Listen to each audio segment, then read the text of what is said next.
Hello everyone, in this quick video I'm going to show you how you can easily set up auto reply on Gmail. By following the few simple steps that I show you now, you'll be able to set up auto reply on Gmail very easily. So make sure to watch the video till the end so you don't make any mistakes by saying that. Let's start the video.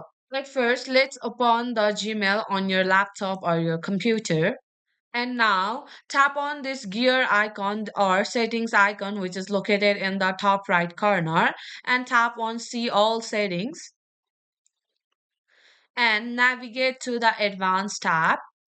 And here you have to enable templates and tap on save changes. I have already enabled.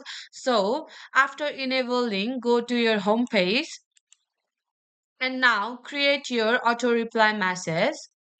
And after composing your auto reply, you have to tap on this three dot icon and tap on templates and navigate to the save draft as template and navigate to the save as a new template. And here you have to tap on save. And after saving your template, you have to tap on here, which says show search options.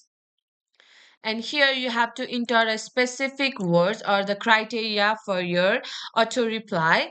For example, you can write urgent, and here in has the words filled, you have to enter any words that you want to set of criteria for your auto reply. For example, you can enter help or support. After entering, you have to tap on create filter and here tap on send template, and here you have to choose the template that you have created earlier and tap on create filter. Now your filter has been created, and now if you receive any email that contains that specific words that you have filled in criteria for the emails, then Gmail will automatically send your auto reply message. So this is how you can set up auto reply in Gmail. So my friend, that's it. If you find this video helpful, even 1%, consider subscribing and leave a like. I'll be back with another problem solving video like this. Thanks for watching.